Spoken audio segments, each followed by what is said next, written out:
5h32 du matin. L'ascenseur du 30e étage claque, la lumière d'urgence clignote en rouge, et dans la salle des opérations où d'habitude s'affairent des dizaines d'écrans, il n'y a que le silence et des voyants figés. Un géant de la tech s'est arrêté net. Les néons vomissent des rectangles de lumière sur le sol ciré. Une alarme sourde gronde quelque part, mais personne ne l'entend vraiment.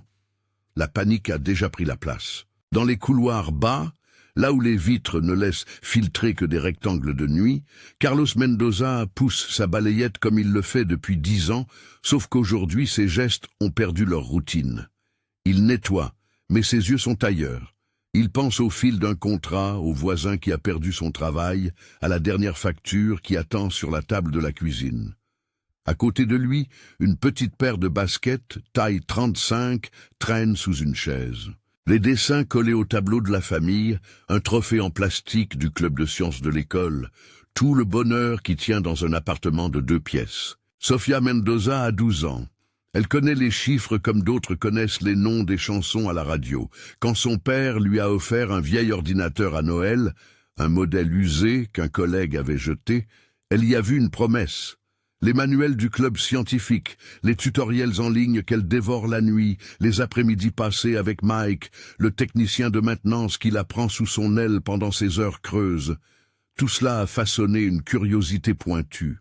Elle sait reconnaître un motif dans une suite de nombres. Elle sait lire les traces des machines comme on lit des empreintes sur le sable.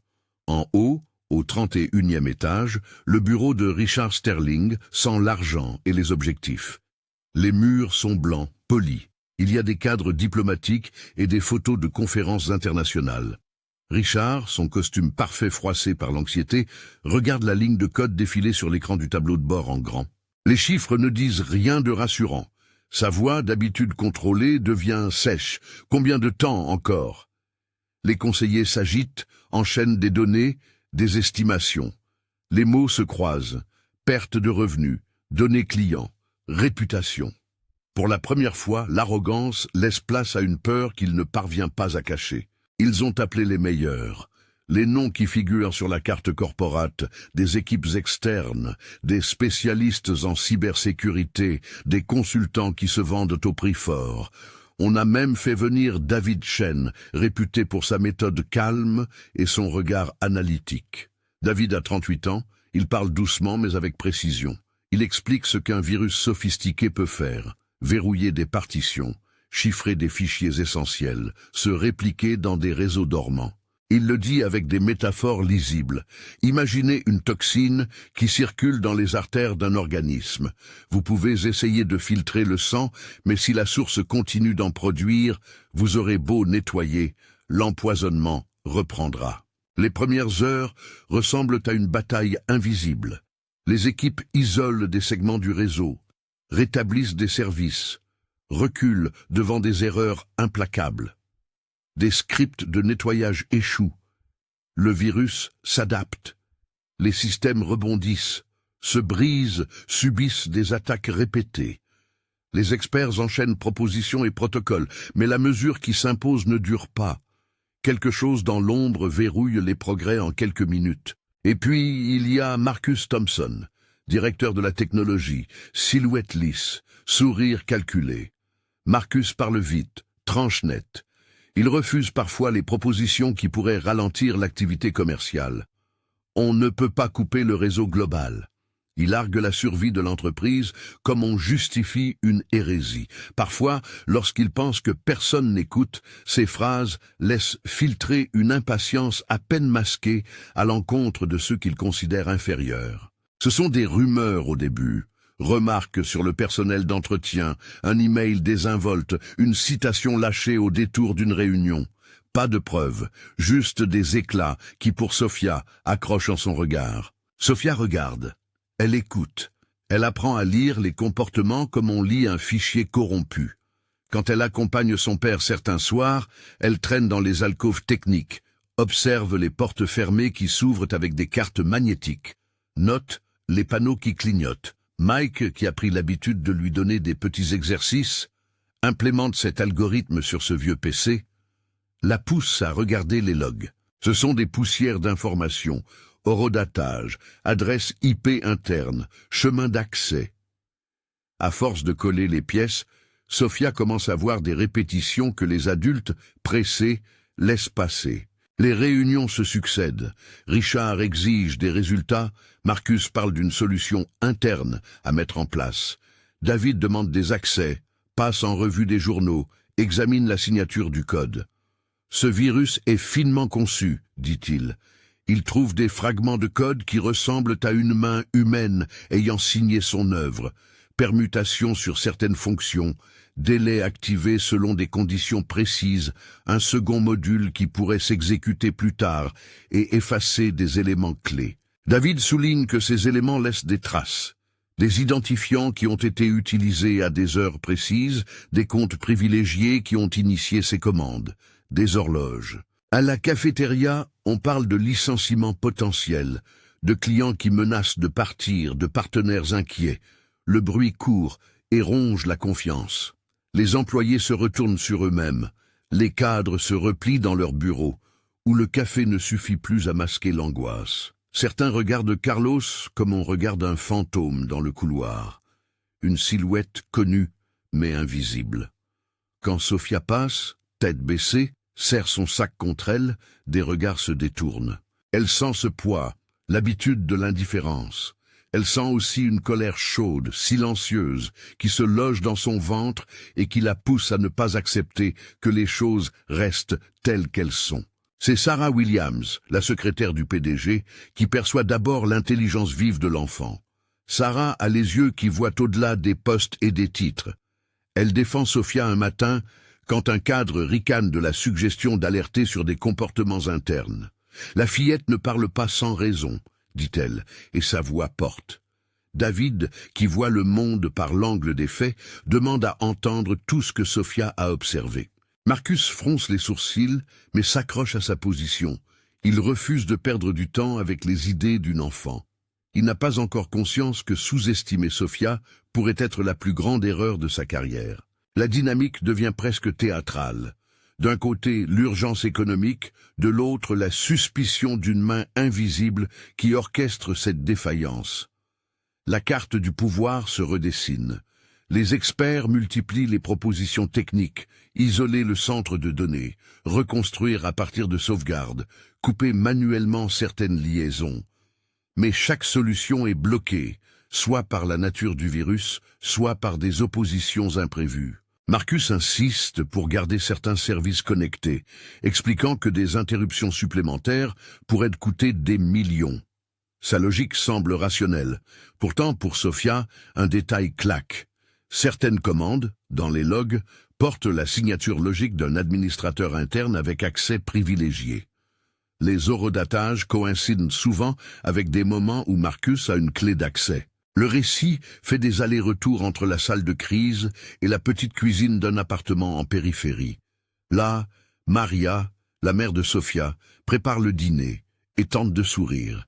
Elle connaît la vulnérabilité du foyer. Le loyer, les écoles, les rêves d'une fille qui n'a pas peur des longues nuits. Elle est attentionnée, ferme parfois quand il faut, protectrice. Carlos, de son côté, masque sa fatigue derrière des gestes mesurés. Il n'a jamais voulu que Sophia se fasse remarquer. « La sécurité, Sophia », lui dit-il une fois en ramassant ses affaires. « Tu dois savoir quand parler et quand te taire. » Elle l'écoute, mais le silence ne la rassasie pas. Elle veut comprendre, participer, prouver. L'idée germe comme une étincelle dans la tête d'une adolescente qui a déjà passé des heures à recomposer des phrases de code. Lors d'un après-midi, elle se poste devant un écran hors service dans le vestiaire de maintenance, un terminal usé que Mike laisse parfois allumer, et balaie les logs sans prétention. Elle trace des lignes, suit des horodatages, marque des connexions récurrentes. Ce ne sont pas encore des preuves, ce sont des indices. Mais pour elle, ce qu'il émane de cette suite de chiffres ressemble à une signature, une main trop familière aux accès privilégiés. Elle écrit sur un carnet. Elle note les heures et les compte. Plus elle avance, plus l'ombre d'une intention malveillante se précise. Et si quelqu'un à l'intérieur bloque les correctifs, propose-t-elle timidement, dans la salle de réunion, où David a accepté de l'entendre. Les regards tombent sur elle, certains amusés, d'autres irrités. Marcus croise les bras. Richard revoit sa physionomie. Il est à la fois soulagé que quelqu'un propose une piste et inquiet d'où cela peut mener. David ne dit rien de hâtif. Il pose des questions, méthodiques, et demande à Sophia d'expliquer comment elle a vu ses motifs. Elle parle des logs, des identifiants, de ces heures curieuses qui apparaissent toujours avant une résistance systématique au correctif. Elle explique que parfois, après une tentative de filtre, il y a un reflux qui annule le travail. Elle parle avec des mots simples pour décrire des mécanismes compliqués, l'idée de relais numérique, d'ordre venant d'un compte ayant droit d'exécuter des changements. Un silence, puis Sarah se penche en avant. « Donnons-lui une chance ». La phrase est courte, mais elle allège l'atmosphère. David acquiesce. Marcus, lui, serre la mâchoire. L'autorité cherche une solution. Le PDG, pris entre sa peur et son désir de garder le contrôle, propose une chose surprenante. 15 minutes. Donnez-lui 15 minutes pour nous montrer ce qu'elle a. C'est un geste qui paraît impulsif, mais des yeux plus attentifs y verront une inquiétude sincère. Richard n'aime pas perdre la face devant la possibilité que la faille soit interne. Il a peur des conséquences sur les marchés et des journalistes qui flairent la moindre faiblesse. Avant que Sophia ait le temps de réfléchir à l'étrangeté de l'offre, on lui propose de monter au centre opérationnel. Elle sent que ses genoux tremblent. Ses mains sont petites sur la table de réunion, mais son esprit est clair. Ce moment n'est pas seulement une chance, c'est un risque. Si elle se trompe, elle pourrait être ridiculisée à jamais. Si elle a raison, elle mettra le doigt sur une vérité dangereuse. À cet instant précis, alors que les regards convergent, que l'horloge marque un autre tic, la caméra du récit se braque sur la montre-bracelet de Carlos, usée mais propre, qui indique 9h47. Le tic-tac, leitmotiv sourd depuis le matin, devient presque une mesure de la tension collective. Chacun retient son souffle, une voix s'élève. Avant d'aller plus loin, David pose une condition pragmatique. Toute démarche doit respecter la loi et les procédures. Il rappelle que si la piste interne se confirme, il faudra une chaîne de preuves formelles. Sophia comprend. Elle n'est pas une justicière improvisée. Elle est une enfant qui essaie de faire rentrer la vérité dans une salle d'adultes. Ce premier bloc, dense et presque suffocant, se conclut sur une offre où l'ironie mord la réalité. L'entreprise qui pèse des milliards, en proie à une défaillance qui pourrait lui coûter tout, donne une chance à la fille du gardien. C'est une scène où la hiérarchie vacille, où les regards se recalibrent, et où le monde silencieux des coulisses promet un basculement. Si ce récit résonne en vous et que vous aimez entendre comment de petites voix peuvent faire trembler des tours d'acier, abonnez-vous. Il y a ici des histoires qui rappellent que le courage ne mesure pas son origine. La réunion finit, mais la crise continue de tourner dans les esprits. On met en place des gardes, on verrouille des accès, on publie des messages internes, tout doit paraître sous contrôle. Les médias commencent à sentir la faille. Richard donne des interviews mesurées. Ses mots sont posés, mais ils ne masquent pas la nuit où il a dû avaler sa fierté. Dans les coulisses, Marcus garde son sourire calculateur et multiplie les micro-décisions qui, pour l'instant, ne trahissent rien. Il appelle quelques anciens collègues. Il inaugure des réunions privées au cours desquelles il tente de recentrer l'attention sur des éléments techniques extérieurs, sur des vulnérabilités connues que des hackers pourraient exploiter. Il parle de la nécessité de préserver la confiance des investisseurs. Ses propos sont limpides et froids. Sophia, elle, sort de la salle de réunion avec des dossiers griffonnés, des horaires notés, un plan qui commence à se dessiner. Elle sait qu'avoir été écoutée ne suffit pas. Il faut des preuves. Elle sait aussi que la loi existe pour protéger les innocents et punir les coupables, et que tout ce qu'elle entreprendra devra être manié avec prudence. David la prend à part. Il n'est pas un père, mais il a la gravité d'un mentor. « Si tu veux creuser, on le fait proprement », dit-il. Nous allons documenter chaque étape.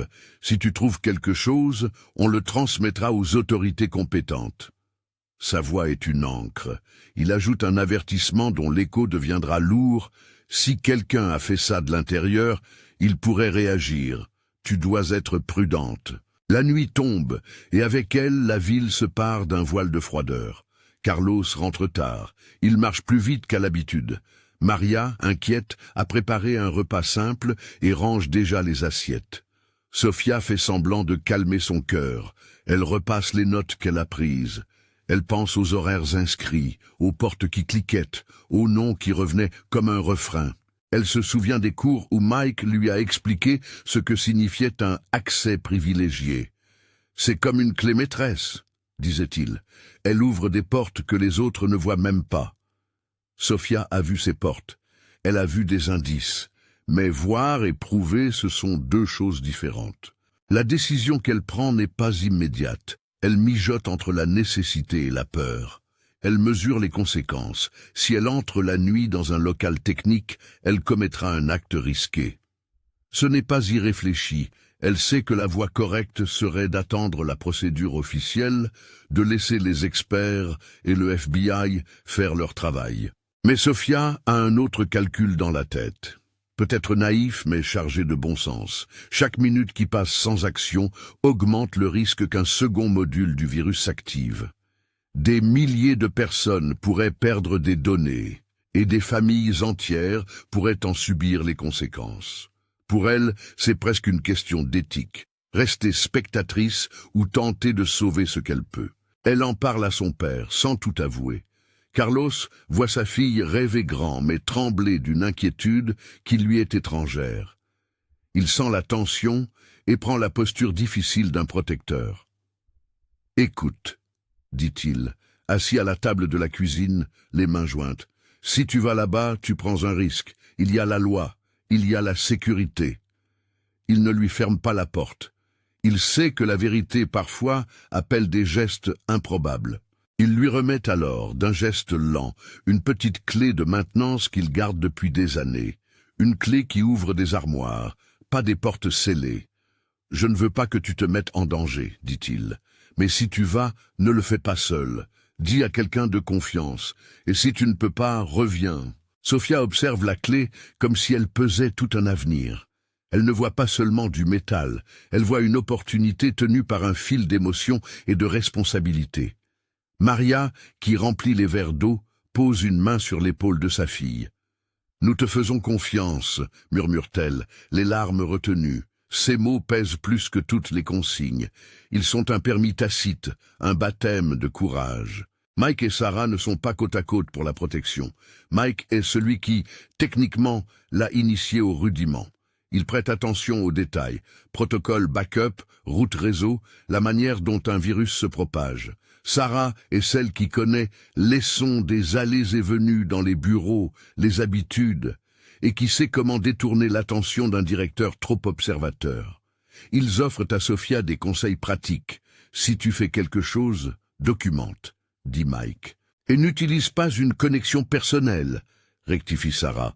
Les voix des adultes ne sont pas unanimes. Il y a de la prudence, du pragmatisme et l'inquiétude d'un monde qui sait que la loi est là pour un motif. La ville s'éteint, les bureaux s'apprêtent à fermer, et Sofia prépare un sac. Elle prend son carnet, une lampe torche, un vieux netbook rechargeable et la clé de maintenance de son père, une clé qui lui permet d'ouvrir des armoires de service, celles où l'on cache parfois des panneaux de contrôle. Elle n'a pas la prétention d'entrer par effraction. Elle n'a pas non plus l'assurance d'un agent. C'est un entre-deux, un acte de foi mêlé d'un calcul froid. Elle sait que si les choses tournent mal, le FBI sera appelé. Elle le comprend, elle le craint. Elle sent néanmoins que l'immobilisme est une complicité silencieuse. Le bâtiment, à cette heure-là, ressemble à un organisme qui contient des chambres étouffées, un cœur fragile. Les lumières rouges battent au rythme des serveurs. La climatisation vibre comme un souffle mécanique. Sofia s'introduit dans ces couloirs comme si elle y sonnait une vérité oubliée. Elle glisse, rapide et discrète, évite les caméras où elle peut, se relève quand un pas résonne un peu trop près. Elle avance avec la méthode d'un petit animal qui connaît chaque cachette d'un terrain connu. Elle sait où Mike range les chariots, où les capteurs sont aveugles, où la porte ne se verrouille qu'après un certain temps. Un l'orée de la nuit, elle arrive devant la porte du sous-sol serveur. Ici, les murs sentent la poussière électronique. Elle sort la petite clé de maintenance, la fait briller quelques instants à la lumière de sa lampe, puis la glisse dans la serrure. Le métal entre, la clé tourne, et un déclic se fait entendre, minuscule et terriblement lourd. La porte cède. L'air qui s'échappe à ce parfum métallique que connaissent ceux qui vivent près des machines. Un frisson lui parcourt l'échine. Elle entre. La pièce où dorment les serveurs est une cathédrale de racks noirs. Des clignotants vert émail, des bips lointains, des câbles comme des racines. Les écrans de monitoring projettent des chiffres qui forment une pluie numérique. Sophia respire lentement. Chaque pas la rapproche de la console principale. Elle trouve un terminal inutilisé, poussiéreux. Son cœur martèle sa poitrine. Elle ouvre son netbook, branche un câble et son écran s'illumine d'une lueur bleue. Les logs sont là. Il patiente, tranquille. Elle commence à lire. Les fichiers montrent des motifs, une requête qui revient à de petites heures, des accès refusés qui, pourtant, se renouvellent à chaque tentative de correction. Un fragment attire son regard, un timestamp qui ne semble pas correspondre à une simple automatisation. Les chiffres, sous sa lampe, semblent former une phrase codée. Elle sait que ce n'est pas suffisant pour crier coupable. Elle sait aussi que c'est un indice qui mérite qu'on s'y attarde. Elle sauvegarde, prend une photo, note les horaires dans son carnet. Elle sent l'adrénaline et la peur mêlées. Elle sait que chaque clic laisse une trace. Elle sait que si quelqu'un de malveillant surveille, il pourrait détecter un accès non autorisé. C'est ici, au milieu du ronronnement des machines, que la première vraie décision est prise. Elle fouille plus profondément, au-delà de la simple lecture. Elle exécute de petites commandes apprises auprès de Mike, des actions basiques pour remonter des logs cachés, rien d'extraordinaire pour un technicien aguerri, mais pour une enfant, c'est un pas audacieux. Elle trouve des fichiers datés de la veille, nommés avec un pattern qui lui semble familier. Une signature numérique apparaît sur certains fragments, un identifiant lié à un compte administrateur utilisé à des heures où Marcus avait accès. Ce n'est pas la preuve finale, mais c'est une empreinte. Elle hésite un instant, puis sauvegarde une copie sur son netbook. Ses mains tremblent. Un bruit de pas au-dessus résonne. Elle relève la tête, alerte. Le silence retombe. Elle s'éloigne des écrans, ramasse son sac. Elle sait qu'elle a franchi une ligne. Elle sait aussi que maintenant, la suite exige prudence et méthode. Elle repart dans la nuit, la clé serrée dans sa poche, le carnet brûlant dans sa main. La ville dort, mais pour la première fois depuis le début de la crise, quelqu'un a une piste tangible. Quelqu'un qui ne porte pas un costume. La suite reste suspendue. Les preuves qu'elle a ramassées sont fragiles. Horodatage, correspondance, fragments de code nommés par des conventions. Elle pourrait prouver la malveillance interne ou se révéler être des coïncidences. Marcus, en coulisses, continue d'ourdir sa stratégie. Richard observe avec une fatigue qui frise la honte. David et Sarah tentent de piloter l'enquête proprement, conscients du terrain miné. Carlos rentre chez lui sans savoir que la clé qu'il a donnée pourrait devenir le pivot d'une affaire qui ébranlera la direction de TechDin. La nuit enveloppe la ville. Une montre affiche 1h14. Les serveurs, dehors, battent toujours. Les vraies décisions, elles, commenceront au petit matin. L'aube effilée traverse les vitres du building et transforme les reflets en bandes d'argent. Sophia dort à peine 2 heures. Son sac est posé près de la porte, ses notes ouvertes sur la table, la clé de maintenance nichée dans une boîte à biscuits.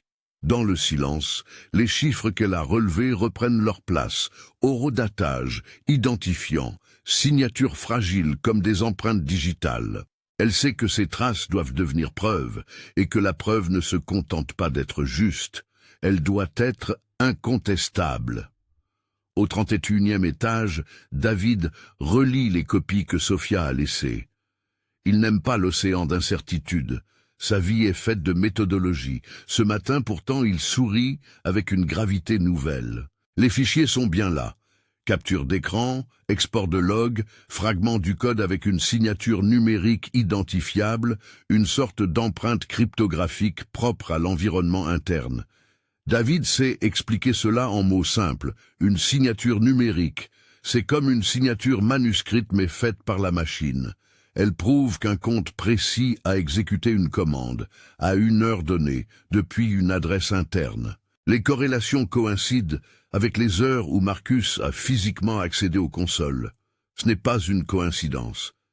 Mais savoir ne suffit pas. La loi exige une chaîne de traçabilité, une manière formelle de capturer, conserver et présenter ces éléments.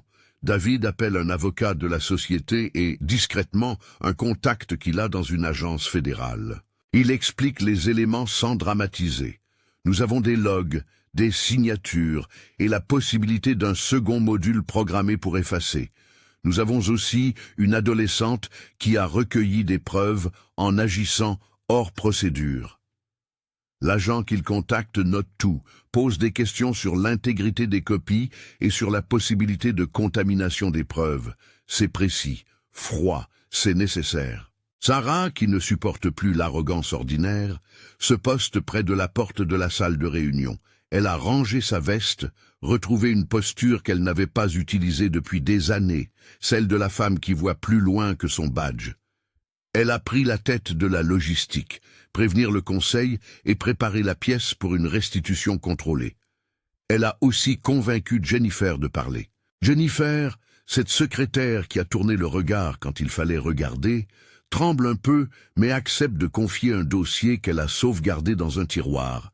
Des emails que Marcus croyait effacés, quelques notes de réunion, une capture d'écran d'une conversation où il évoque des solutions définitives. Ce geste, même petit, déplace la balance. La stratégie est simple et dangereuse à la fois. Présenter les preuves au conseil et solliciter une démonstration technique qui ne pourra être aisément démentie. David prépare des images forensiques, des copies d'écran horodatées, exportées de façon immuable, des explications scindées en étapes compréhensibles pour des non-techniciens. Il s'assure qu'un représentant légal est présent et qu'un agent fédéral accepte de recevoir les éléments si l'affaire dépasse la compétence interne. Il sait aussi qu'on ne peut pas ignorer l'illégalité commise par Sophia. Il le note dans son dossier, prêt à en parler au FBI s'il le faut. La transparence sera leur bouclier. Sophia arrive au building la tête basse, tenant fermement son carnet. Mike la rejoint dans l'ascenseur, discret, l'air d'un homme qui porte la fierté mesurée d'un maître silencieux. Il n'a pas dormi non plus. « Tu as bien fait de tout sauvegarder comme ça », dit-il, les mots maladroits comme une caresse. « Maintenant, on doit être méthodique. » Elle hoche la tête. Elle sent le poids de toutes les vies qui, peut-être, reposent sur l'exactitude de ses observations. La réunion du conseil est convoquée en urgence. Les sièges en cuir grincent, les verres d'eau reflètent des visages fermés. Richard entre, le visage moins tendu que la veille, mais marqué par la fatigue et l'idée pesante d'avoir jusque-là négligé ce que l'on appelle capital humain. Il n'ignore pas que si la faille est interne, cela signifie un manquement de gouvernance. Marcus prend place, souriant de cette assurance froide qu'il arbore en toutes occasions. Il connaît les règles du pouvoir, temporiser, subdiviser, dissimuler. Il a déjà imaginé en secret comment l'effondrement du PDG créerait sa propre ascension. David ouvre la séance sans fioriture. Il explique la méthode, les limites et expose la première série de preuves. Les écrans s'animent, les logs exportés, les signatures numériques mises en évidence, les correspondances d'horodatage avec les accès physiques. Pour ceux qui comprennent peu, David propose des analogies. Imaginez un carnet de bord où chaque porte ouverte et chaque commande exécutée sont écrites. Ces pages ne mentent pas. Les murmures s'élèvent. Des regards se tournent vers Marcus. Marcus répond avec son habituel aplomb. Il parle d'attaques sophistiquées venant de l'extérieur, d'empreintes falsifiables, de manipulations possibles. Il jette le doute, un geste professionnel appris. Il accuse David et d'autres de tirer des conclusions hâtives. Les mots servent d'armure, mais le tribunal des faits commence à briller à travers les logiques. C'est alors que Jennifer, la main tremblante, se lève. Elle tend une clé USB. Je croyais qu'on n'allait jamais s'en servir, mais il y avait des notes, je les ai copiées. Sa voix est basse, presque inaudible. Ceux qui l'écoutent entendent la culpabilité et sous elle, une volonté de réparer. On branche la clé. Des messages internes, des documents alternant tactiques d'urgence et phrases sans équivoque. Mettre en place un module qui simule une panne prolongée. Préparer un effacement conditionnel si la situation se détériore. Les commentaires sont signés d'un nom de session lié à Marcus. Les preuves s'amoncellent, organisées, implacables. Un rictus passe sur le visage de Marcus. Il comprend, ou suppose, que la chute est proche. Il se lève d'un bond, la voix plus haute. Ce sont des fabrications, c'est un montage. Mais autour de lui, des visages se referment. La surprise et le honte se mélangent. Sophia reste près de la porte, le carnet serré. Elle n'a pas besoin de crier. La salle la voit. Un membre du conseil accuse David de confier la preuve à une enfant. Une procédure légale l'interrompt car l'accusation a du mérite et l'avocat de la société reprend la parole. Nous devons documenter la chaîne. Les copies de Sophia doivent être authentifiées par une équipe forensics afin d'être recevables. En outre, s'il y a un soupçon d'acte criminel, nous devons alerter les autorités compétentes. David, sans hésiter, appelle l'agent Johnson. Un rendez-vous discret est convenu.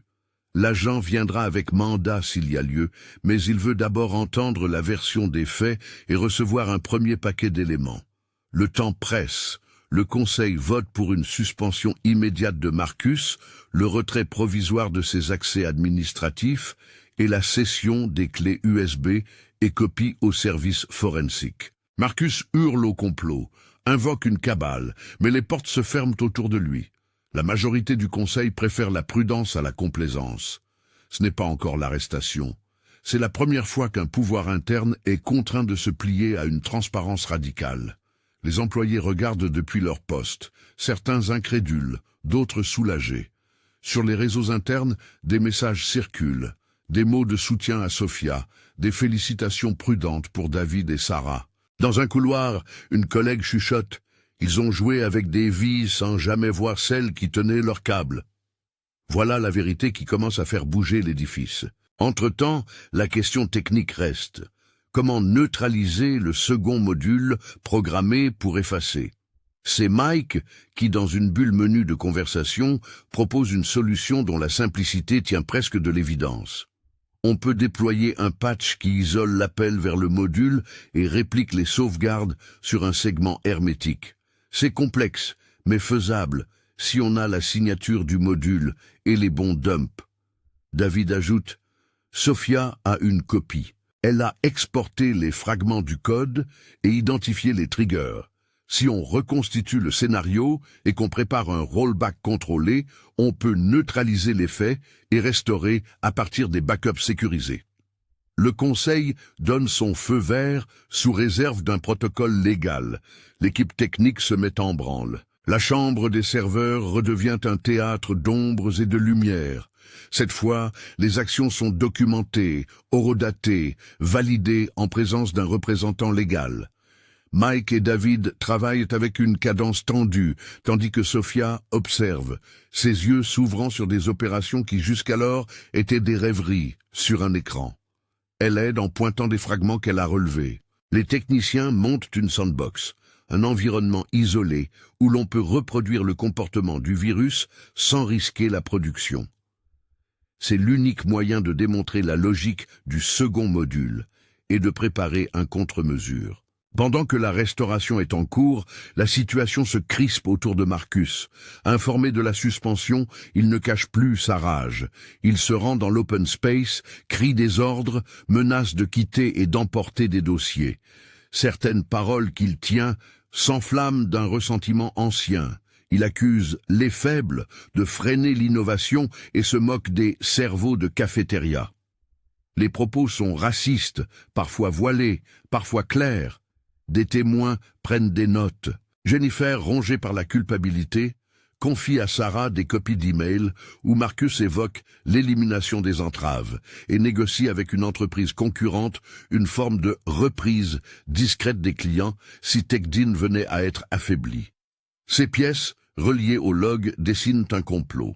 L'agent Johnson arrive, sobre, sérieux. Sa présence met fin aux postures. Il écoute, prend des notes, recueille les interprétations. Il explique la marche. Il y aura enquête, il y aura prélèvement forensics, et s'il existe des éléments probants, il y aura des charges. Il interroge Sophia. L'adolescente parle peu mais d'une voix claire. Elle dit la vérité, qu'elle est entrée la nuit avec une clé que son père lui a donnée, qu'elle a accompli des actions qui, prises isolément, constituent une intrusion, mais que son intention était de protéger les salariés. Elle explique comment elle a identifié les signatures numériques et sauvé des fragments de code. L'agent écoute, recompose le dossier et, avec la délicatesse froide de la justice, lui explique qu'il n'appartiendra pas à TechDean de décider de son sort. L'enquête visera d'abord le crime présumé et évaluera les responsabilités. L'arrestation se produit quelques heures plus tard. Marcus est confronté aux écrans qui projettent les chaînes d'événements. Ses accès, la planification du second module, les courriels compromis. Sa colère se mue en gestes désespérés. Dans la salle où se tient la restitution, il se précipite vers Sophia, tente de la saisir, criaillant des insultes. La scène est brutale mais brève. La sécurité s'interpose, le geste est empêché. L'agent Johnson qui supervise ordonne l'arrestation. On l'écoute crier, on l'entend supplier, puis la poigne se referme. La caméra des témoins ne fait qu'enregistrer un homme qui bascule. Il est menotté. Les mots « sabotage »,« conspiration »,« tentative de destruction de données » sont prononcés. Les journalistes qui patientent dehors flairent la nouvelle. Un responsable technique arrêté. La rumeur, dans la ville, devient un fait. L'émotion dans l'open space est étrange. Allègement, colère contenue, amertume. Richard ferme les yeux un instant comme pour absorber le poids de ce qui s'est produit sous sa direction. Il se sent responsable d'avoir ignoré certains signaux sociaux. Sa première réaction publique est sobre. Il félicite les équipes pour la diligence et remercie les forces de l'ordre pour leur rapidité. Il n'ajoute pas immédiatement la reconnaissance qu'il ressent en privé. Il sait que des actes officiels sont nécessaires et que ceux-ci ne seront crédibles que s'ils s'accompagnent d'engagements concrets. Dans les heures qui suivent, le plan technique fonctionne. Le patch préparé par Mike, validé et appliqué, isole les appels du module destructeur. Les backups, autorisés et restaurés sur un segment hermétique, permettent de remettre en ligne la plupart des services en quelques heures. Les clients reçus dans des communications ciblées sont informés d'une remise en service progressive. Le soulagement est palpable. Les bureaux retrouvent un souffle, les téléphones sonnent moins fort, la machine recommence à respirer. L'agent Johnson demande que l'on entende Sophia et Mike dans un cadre officiel. Les entretiens sont faits avec la caution d'un avocat pour l'enfant. L'usage de la clé de maintenance est reconnu comme un acte d'initiative risqué, mais motivé par la protection d'un bien commun. L'agent ne décide pas de l'issue judiciaire sur le champ. Il propose cependant une voie de réparation plutôt que de répression immédiate. En raison de son âge, de sa coopération et de sa contribution, il recommande une procédure de diversion, encadrement éducatif plutôt que poursuite pénale, assortie d'un suivi psychologique et d'une formation certifiée. Cette recommandation n'annule pas le fait accompli, mais elle prend en compte la proportionnalité entre faute et intention. David et Sarah approuvent. Carlos, présent, serre la main de l'agent d'un mouvement incertain. Il sait que le pire a été évité, mais qu'il ne faut pas banaliser ce qui aurait pu mal tourner. La nouvelle de l'arrestation et de la restauration circule. Les médias s'emparent du récit, la fille du gardien, la faille interne, le directeur technique arrêté. Les titres jouent sur le contraste. La ville, qui vit à l'aune des tweets et des flashs, lance un débat que certains politiciens tentent de récupérer, vite étouffé par Richard, qui publie une déclaration mesurée. Il y reconnaît les fautes de jugement, annonce des audits indépendants et promet une série de mesures. Renforcement des audits de sécurité, chaîne de gouvernance plus transparente et un plan clair de soutien aux familles des employés impactés. Cela sonne juste, mais Richard sait que les mots ne suffiront pas. C'est alors qu'il prend une décision dont la portée va au-delà des communiqués. Il invite Carlos et Sofia dans son bureau. La scène est silencieuse. Les murs blancs semblent moins prestigieux, plus humains que d'habitude. Richard s'excuse, pas avec des phrases creuses, mais avec la précision d'un homme qui a mesuré ses erreurs. Il parle de privilèges et d'aveuglement institutionnel. Il remercie Sofia publiquement devant la caméra interne de la société, mais surtout, il lui propose des actions concrètes. Une bourse en son nom, destinée à soutenir les enfants de salariés doués pour les sciences et la technologie. Un poste de consultant junior pour Sofia avec mentorat officiel. Et une promotion pour Carlos, désormais responsable des procédures de sécurité des locaux. Un poste qui lui donne plus de dignité et de stabilité financière. Les mesures sont validées dans la matinée par un vote du Conseil et annoncées le soir. La réaction du public est mitigée. Certains louent le geste, d'autres le jugent tardif. Pour Sofia, ces propositions ne sont pas l'épilogue d'un conte, mais un début concret d'une trajectoire différente. Elle accepte l'offre du mentorat, mais refuse de se laisser transformer en symbole. « Je veux apprendre », dit-elle simplement. « Je veux que personne d'autre ne soit ignoré. » Ses parents, dans la salle, pleurent doucement, mêlant la fierté aux mémoires douloureuses d'années de sacrifice. Jennifer, maintenant hors du poste où sa peur autrefois la poussait à se taire, écrit une lettre publique de contrition. Elle explique sa complicité par peur, décrit la pression et affirme son désir de se racheter en aidant à mettre en place un programme de transparence et de soutien interne pour signaler les abus. Sarah, qui l'a encouragée à parler, la prend dans ses bras. La scène est modeste, mais essentielle. Des vies se recomposent, pas par miraculeuse grâce, mais par petites démarches de réparation. Marcus, lui, est conduit hors du bâtiment sous escorte. L'image d'un homme qui avait confiance en sa stratégie, mais qui a été trahi par son arrogance, restera. Le système judiciaire suit son cours. Détention provisoire, enquête approfondie, mise en examen pour sabotage, conspiration et tentative de destruction de données. Les avocats préparent leur ligne de défense. La presse spéculera, le temps fera son travail. Les victimes, quant à elles, obtiendront une reconnaissance officielle et des garanties nouvelles au sein de la société. Le lendemain, les employés se rassemblent pour un moment simple. Café partagé dans l'atrium. Les visages montrent la fatigue, mais aussi quelque chose de nouveau. Une attention renouvelée aux personnes invisibles. Les conversations changent de registre. On parle de bourses, de stages, de moyens de repenser les procédures de signalement. Les voix qui avant étaient inaudibles prennent un peu plus d'espace. C'est une victoire modeste, mais réelle. À la maison, la famille Mendoza se retrouve. Maria a préparé des empanadas, Carlos cache son émotion derrière un sourire réservé, mais profond. Sofia pose son carnet sur la table, écrit la date et y ajoute un nouveau plan. Apprendre les bases des enquêtes forensiques, comprendre le droit de la technologie, aider d'autres enfants qui n'ont pas eu sa chance.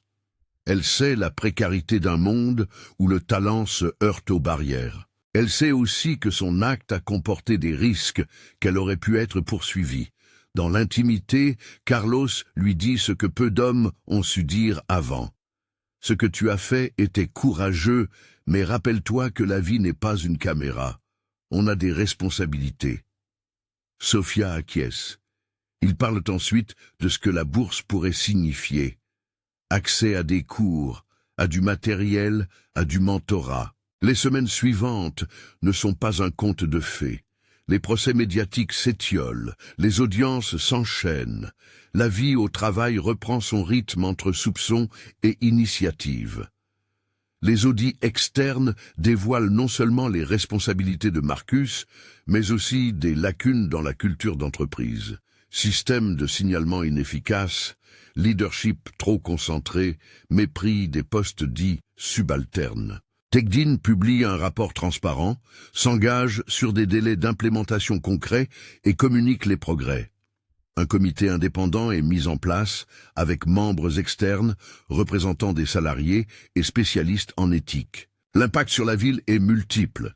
Des écoles s'intéressent au cas de Sofia, la presse locale organise des ateliers pour élèves et des associations commencent à lever des fonds pour étendre le modèle de bourse. La figure de la fille du gardien devient un symbole discuté. Certains la récupèrent en discours politique, d'autres la citent comme un exemple d'éthique personnelle.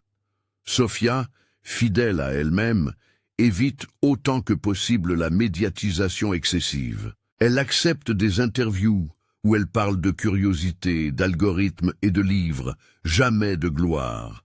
Elle insiste sur une idée. Ce n'est pas parce qu'on vient d'un milieu modeste qu'on ne mérite pas d'être entendu. Richard poursuit son arc. Il apparaît publiquement, parfois maladroitement, parfois sincèrement, à des réunions où il parle d'une nouvelle direction. Il adapte le ton, transforme l'aveu en action tangible. Budget pour la formation interne, ressources pour la sécurité, recrutement d'un responsable de l'éthique. Il multiplie gestes concrets. La promotion de Carlos, l'octroi de la bourse, la mise à disposition d'un poste de consultant pour Sofia, la création d'un comité pour garantir que les décisions techniques ne soient pas prises dans le seul intérêt d'un petit groupe. Rien n'efface les torts du passé, mais il y a des transformations palpables. Certains applaudissent, d'autres restent prudents. Pour Richard, la leçon est longue à digérer. Il sait que sa réputation doit se reconstruire sur le temps et sur des actes transparents. Le procès de Marcus attire l'attention. Les charges sont lourdes et la procédure mettra des mois à se dérouler.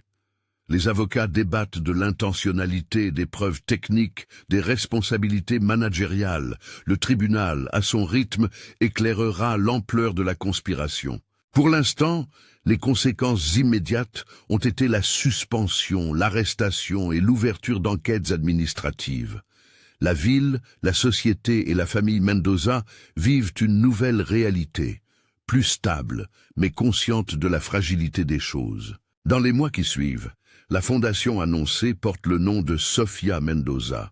Elle distribue des bourses à des enfants de familles d'employés, soutient des clubs de sciences dans des écoles publiques et finance des ateliers de cybersécurité pour adolescence. Sofia accepte d'être la marraine symbolique. Elle donne de son temps, participe à des rencontres modestes, où elle raconte comment elle a commencé sur un ordinateur démodé, comment Mike l'a guidée, et pourquoi la curiosité, quand elle est accompagnée de responsabilité, peut changer beaucoup de choses. Carlos travaille désormais à temps partiel comme responsable des procédures de sécurité des locaux. Il reçoit une reconnaissance qui lui donne une stabilité nouvelle. Maria reprend des cours et trouve une place dans une association qui aide les familles d'immigrés. Le récit ne se termine pas sur un triomphe absolu. Il se clôt sur une série d'équilibres et de décisions. Une entreprise plus vigilante, un jeune talent encouragé, des responsabilités partagées, le spectacle médiatique s'apaise pour laisser place à des routines plus durables. Les leçons demeurent. La dignité humaine doit peser autant qu'un bilan financier. Les talents invisibles existent et demandent des voies d'accès. La justice, lente, fait son travail. La dernière scène nous ramène à une cuisine petite mais chaleureuse. Sofia range son carnet, dessine un nouveau schéma et pose un mot sur le frigo. Chercher, comprendre, aider. Carlos la regarde, la voix douce, un peu rauque. Tu as montré que la vérité peut habiter des lieux inattendus, mais promets-moi une chose. Continue d'apprendre en gardant les pieds sur terre. Elle sourit, acquiesce, et lance un regard à travers la fenêtre où l'on voit au loin la silhouette familière du building.